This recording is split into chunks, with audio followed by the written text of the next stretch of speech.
Hey, it's me, Jador. I hope that the feedback from the echo in here is not too bad. But this is my submission for my Native American assignment. And I watched a video called We the People by Mark Charles. And a few points that he really made throughout the video was that he was trying to really make people understand that the foundation of our country was really founded on white supremacy, and that the system is doing exactly what it's intended to. And I kind of referred this to how a lot of people say that our system is broken. And I used to think that same way too. I was like, yeah, our system's broken, we're not all equal. But I really had to take a step back. And when he really said that our foundation was really, enforced on white supremacy, it really made me think about how I changed my mind maybe I say probably a couple months ago about the system is broken, because the system is literally doing everything that it's entitled to do. He talked about how Native Americans aren't seen as human. And when you say we the people, you're literally excluding Native Americans from that phrase. So it really just made me think about how Native people really just had their land stolen and aren't even they're not even the majority in this country. They literally were put through mass genocide, and they just have it hard because they don't even have a lot of representation of themselves, and this is literally their country before Columbus even came here and accidentally discovered the Americas, I guess. And I'll say some similarities I had with him was that being not seen as equal, and also understanding my identity as a Black woman, because I do have to deal with that intersection of being Black and both women. A lot of people have to deal with intersectionality with being say for instance, being trans and being Latina or something like that. There's all different types of combinations of intersectionality. But me being a Black woman in America, it has really made me think about how racism and sexism really affects my life, and how it just really, a lot of the times I don't experience just explicit racism, like someone calling me the N-word or something like that. Majority of the time I don't get that type of racism, I guess. But you do see where people get their racial biases from, and then sometimes I may go home and I'm like, wait a minute, that was kind of racist. You really don't understand it until you have to take a step back and really think about it. And I think that's just a lot of things that people don't realize when it comes to people of color. And I think that Native people in general just don't have enough recognition with their story.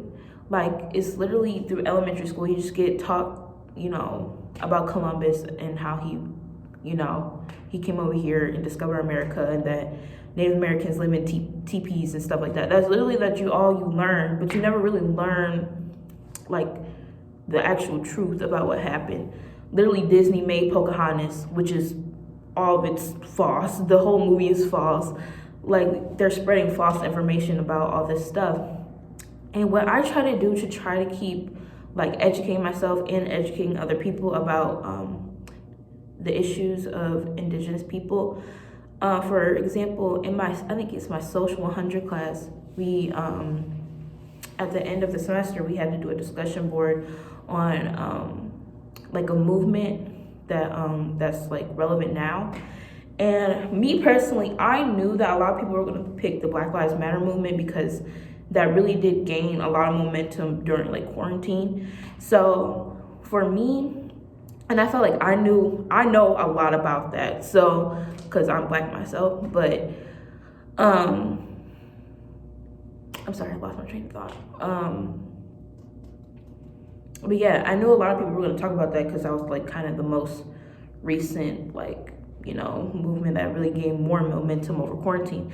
So I decided to do my discussion board about the murdered and missing Indigenous women in America, because a lot of people don't know about that. A lot of people don't understand that there's so many women, Indigenous women, that have just gone missing, that have been murdered, and out of the blue we're just finding their bodies, or people that have Indigenous women that have suffered sexual assault. Like, a lot of people do not know that, and a lot of people don't know that they're at risk of those things, like by, I think, 10 times more likely than the national average or something like that, I believe, when I read the article. But that's really how I try to like kind of keep educating other people about things. I try to, if I know a lot about a certain movement, I try to put myself and read other articles about a movement that I don't really know anything about. So when I did talk about the murder and missing Indigenous women, I really felt that that was like one of my ways that I really tried to be an ally. Not saying that I am an ally, because I think that only people from that community can really see if I'm doing my allyship. I can't just consider myself an ally, but that's how I'm trying to continually educate people and myself, because there's a lot of things that I didn't know when I was reading the articles about the movement.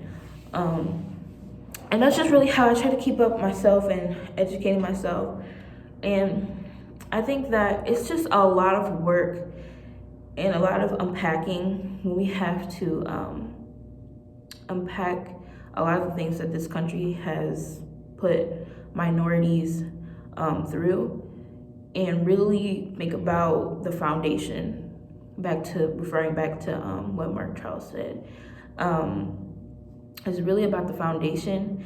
And if we don't change the foundation, then there's really not going to be any change. We can keep putting up these kind of like barriers or things saying like, oh, we are going to be, you know, equal, or you really can't get any equality unless you change the actual structure. And I think that's where a lot of people get kind of mixed up and confused about equality and equity, because with equality, it's just trying to say that we're equal across the board, but that's not really the case. Equity is really you're trying to get to the same place, but we're all in different spaces. Like, we're not all on the same level in society, but we all have to try to reach the goal to be the same, on the same kind of level. If that makes sense. I don't know if that makes sense. Hopefully that makes sense. But I just feel like he really made a good point, and it really brought it to my eyes that white supremacy, like literally the foundation of this nation, was rooted in white supremacy. And I think that we just need to keep fighting on, educating ourselves to like know ways to change our foundation, because without that, it's always going to be the same thing. It's always going to be like it's always going to be things that turns into new, like, I don't know how to explain it, like new systems. There we go. Like, for instance, slavery. Now, I'll say the new system that they try to cover up slavery with is mass incarceration. Like, it's always just going to be a continuous cycle, and you're never ever going to get out of it. So you just have to literally change the foundation, and we just have to find a way to really implement, like, just saying we are not standing here for white supremacy, and that we just can't do it. So hopefully you guys are doing okay. You guys are safe. I know we're going back on lockdown. I hope you guys are staying safe, and I love you guys, and see you later.